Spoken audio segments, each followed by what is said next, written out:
Welcome back, everyone. I hope you had a good break, and I hope everyone in the room here had a good cup of tea and whatnot. We are into our final session of today, and we have another 3 amazing speakers that I know we're all looking forward to hearing from. We have the lovely Jim up next, who is joining us from the US, and he's going to share his experience of encephalitis. Over to you, Jim.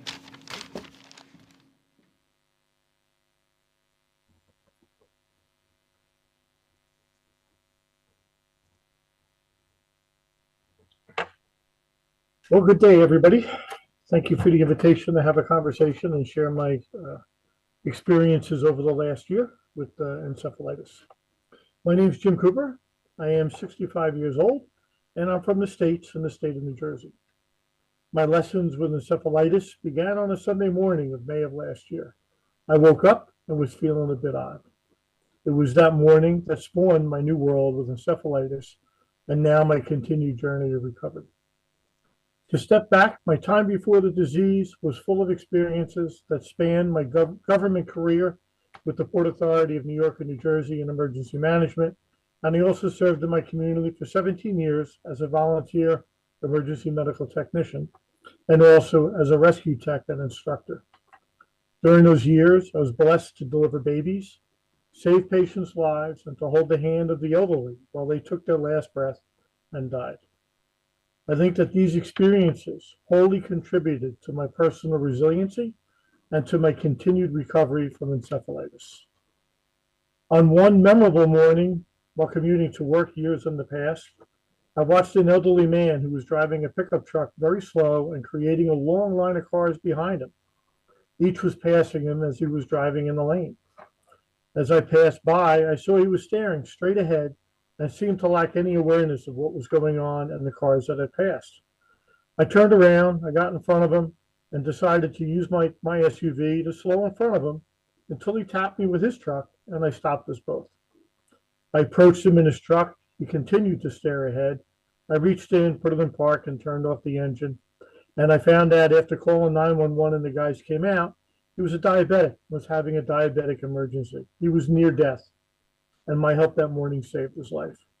17 years of EMS was fun, but at times humbling and phenomenal experiences to help me deal with what I'm dealing with now.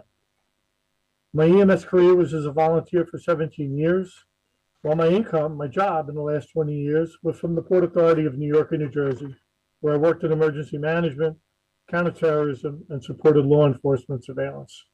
This all abruptly ended on May 5th of last year. My encephalitis was staged when I was a young adolescent. I first experienced a simple cold sore on my lip that many of my friends around me also had, and the cold sore occasionally reappeared throughout my lifetime. I now know that the cold sore is herpes simplex, affects millions of people throughout the world, and as this disease can launch the encephalitis. This was complicated for me. I was also a 9/11 responder at the World Trade Center, and more than a decade after serving, I began to experience challenges with my immune system. And an arthritis specialist put me on medication for psoriatic arthritis, and in a short time later, within a month, my symptoms diminished and I felt great.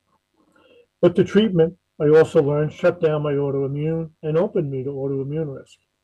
It was this treatment that worked well, but it also enabled the herpes simplex to take a short trip to my brain and for the virus to explode. One lesson for me is that the community can consider the implications of the adolescents who had herpes simplex, now aged like me, and also provided medications to treat disease that shunt the immune system, increases the risk for encephalitis. It's estimated that autoimmunity is growing annually, and I think that this growth should accelerate the drive of the medical community to screen patients for herpes simplex, assess the medications that affect the immune system, and when appropriate, consider alternative treatments. So back to me, on the sunrise of a Sunday morning of last May, I was feeling odd, and I went to the kitchen to let my bride Tammy know that something was amiss. I could sense something was wrong, but could only utter irrelevant words. I thought it was very odd that I couldn't speak what I wanted to say. Well, Tammy knew something was wrong, helped me put on my shoes, and she drove us to the hospital emergency room. Walking into the ER, she quickly noticed it seemed empty. The nurses told us that we were the only patients. How odd it was in such a busy ER. The ER activated the stress team to do a stroke assessment, and they dismissed that I was having a stroke. Tammy was persistent, kept reporting to the staff that something was terribly wrong. The staff then did the assessment, had accepted what Tammy had said, and made a decision to prescribe a half a dozen different antibiotics to treat a variety of possible causes. I then went dark, unresponsive, and my brain left the reservation. I have no memory of my first days in the hospital. While hospitalized, my wife and children had made videos of my bizarre behavior where I was reacting out of character. I've since watched the videos, but have no recollection of what happened. During my first days in the hospital, the nurses had wrapped my hands in bandages to stop me from removing the tubes and lines, and I began a week of hallucinations. It's remarkable that I have memory loss, but I still recall the hallucinations. At first, I found myself occupying the military room. It seemed like a 1950s battle zone. On another journey, I was in a kindergarten class and was tasked to give the kids replacement ID badges. My hallucinations included a Russian who directed me to issue the new badges, but the kids had been given the wrong names. Shortly later, I began meeting priests in parks. Oddly, I remember these experiences, but little of the reality of the hospitalization. I spent 7 or 8 nights with these crazy experiences. My first week was medical assessments. I had combative behavior and restraints. My second week was simply unresponsive. My third week, I didn't eat or make sense, and the family had a consult with the hospital staff, and they made a decision. Do I transfer to a long-term brain center and hope for the best, or do I go home to die in hospice? Tammy and family made the right decision to let me try rehab after having them place a feeding tube in my belly. A friend, who is a priest, had visited several times and returned to me that morning, and he again came to my side to quietly pray. While he prayed, I awoke for the first time and opened my eyes. I saw what I thought was the face of Jesus, the same guy I saw walking away with my son Dan after he died 13 years ago. And now here he was sitting next to my hospital bed, and I just smiled. Later that day, Father Tom called Tammy and shared my waking up with him and my trying to talk. The priest was told I was going home to die, and he knew that I was not going to recover. He later shared that he was as much amazed as me when I opened my eyes and smiled. After waking for a moment with Father Tommy Lanza, it seemed that my brain began to reset, and I became more responsive, a bit more alert. I wanted food, and they noted that my cognition improved. Well, the 8th day was May 17th, my birthday, and this began my new chapter of recovery with a feeding tube installed, but never having to been used. I spent a few more days in the hospital with visits with Father Tom Lanza, other priests, and co-workers. And on the 14th day, I tried to talk and share my alertness, but for the next few days, I drifted away again. I tried to speak to the visitors and family and others who noted I just smiled, but I couldn't respond. On the 25th, I commented that the experience felt like my own Stephen King novel. And on the 29th, I took an ambulance ride to a brain rehab center called Kessler, just an hour away, with folks that would help my recovery. The staff at the hospital was amazed and equally gifted as the staff at the brain center. The brain center was an odd experience. It focused with sessions on improving my coping and cognition. I asked the lead therapist, as a courtesy, to please consider accelerating my recovery to help me get home, and she did. The therapist was working on her PhD and welcomed the challenge. Over the course of a week, she guided me to improve my response, and the success showed in the frequent assessment scores. 1 week later, she shared how surprised she was at my accelerated recovery, and just 2 days later, I went home. Well, the ride home in the car quickly affected my brain. The speed of the car, the passing of traffic, the stores and residences on the side of the highway all overwhelmed me. The ride and arriving home was the start of my next chapter. I slept during the day, but I was wide awake at night. Each evening, my dad and son, who had passed, sat in the room with me, sitting in the chairs opposite me. It was very bizarre, and as my brain was recovering, I welcomed the peace, and my resiliency really drove my recovery work. I spent several months recovering my strength with 2 sessions a week at a physical therapist. During the same month, I attended twice a week with a therapist who helped me accelerate my books. Brain on Fire and Brain's Way of Healing both guided me with methods to move my cognitive functions from the damaged cells of the brain. Ironically, I read some of the same sections more than once and would realize I had already read and applied some of the ideas. In January, just 8 months after the start, my wife, one of my daughters, and I met with the neurologist, and I expressed that I felt recovered and ready to go back to work. Although the neurologist initially disagreed, I convinced them that my return would help me focus on getting ready to retire. The first 3 weeks back to work went great, and then one morning I suffered the symptoms of a major stroke, lasting several minutes but then passed. I checked my blood pressure, it was high, and the cardiologist told me to go to the ER. When we arrived at the ER, I was assessed, given an MRI, and told I had to stay. The next day, the neurologist assessing the stroke reported that the MRI shows that I had brain damage from the recent stroke, but he didn't recall that we had mentioned the encephalitis from months back. The two neurologists held a call and agreed that the brain damage was from the original infection last year, and my new stroke was just behavior now due to me going back to work, and the return was taxing my brain, which simply shut down. I submitted my retirement, and the Port Authority stepped in and helped to make it happen.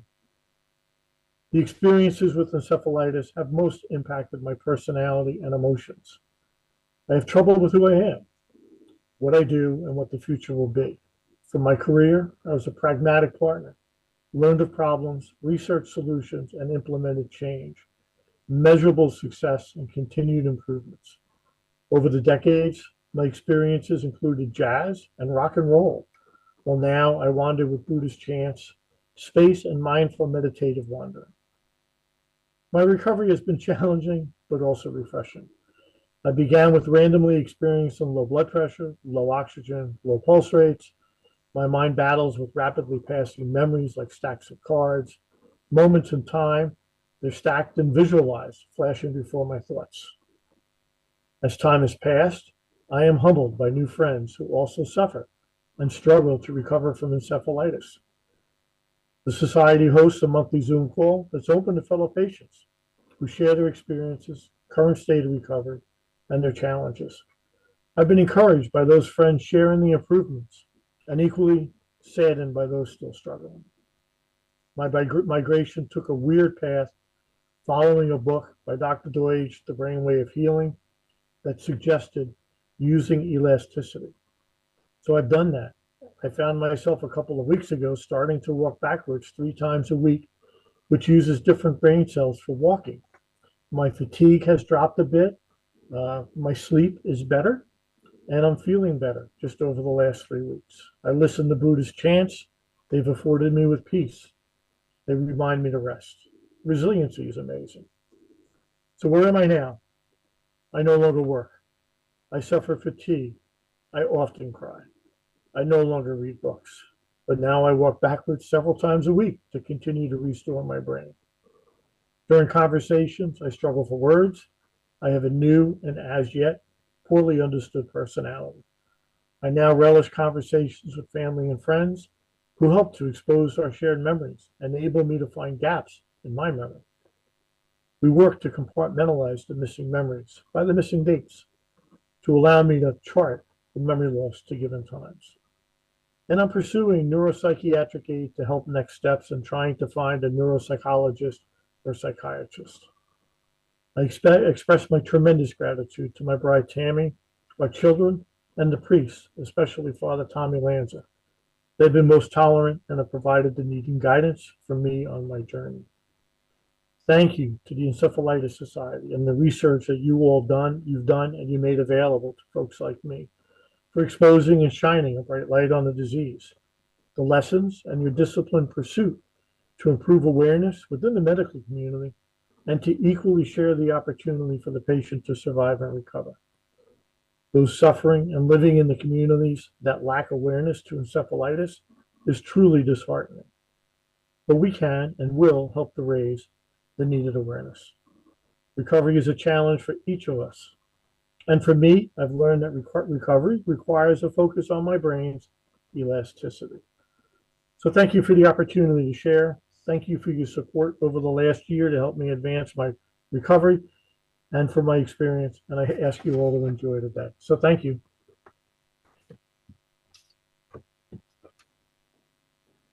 I got through it. Thank you so much. That was excellent. Thank you very much. We're doing silent clapping here, so you might have seen us doing this. Excellent. I'm absolutely fascinated about the backwards walking. How are you finding it in terms of how did you get started? So there's a couple of books that I've read well, let me back up. The research that I'm doing is on traumatic brain injury, TBIs, because there's very little to help us do what we're doing. So I've been following the TBI theories and research, and some of that leans heavily towards walking backwards because it causes us to use different parts of the brain to mobilize, to walk. And it was refreshing just in the first week. I think I'm in my third week now, my third or fourth week. And in my first couple of days, probably the third day, I actually started to sleep better. I slept almost all night. I didn't wake up a few times in the middle of the night as I did in the past. And my fatigue is subsiding. And I'm confident that is because I'm doing this work walking backwards the last 3 weeks. It's been a remarkable sensation.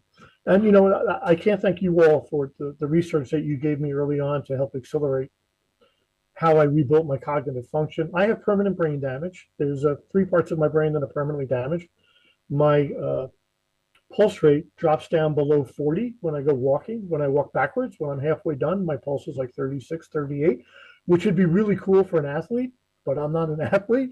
But you know, my neurologist said, don't sweat it. As long as I don't feel any other symptoms, just let it go, which I'm doing. But the walking backwards has been amazing for any folks that are struggling that have recovery stalled and are looking for ways to advance. The walking backwards was tremendous to help me. Later, won't we? Yeah, good. Good tip. Is there any other comments or questions from anyone in the room at the moment? Yes. Oh, hold on for a mic. John's.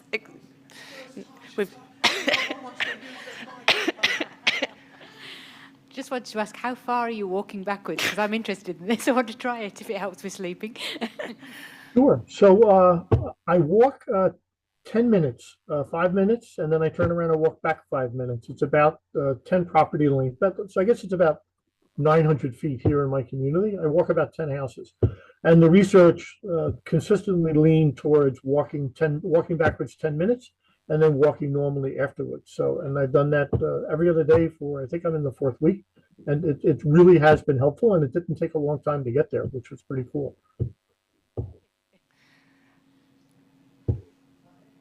I think that's it, and comments and things like that.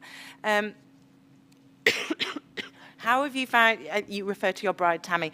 How was she through this process? Kind of seeing you so ill and in this stage of recovery. How's that been for her? Well, it was remarkable. You know, she was my voice. She represented me in the hospital for a couple of weeks. She's the one who accelerated getting me into the medications. And I know from the last year and talking to other folks who suffered encephalitis and went to the ER, they might have been given some aspirin and sent home because they complained about a headache or a migraine, and they didn't receive any treatment. And Tammy, you know, basically said, no, we're staying, and you guys are going to figure out what to do.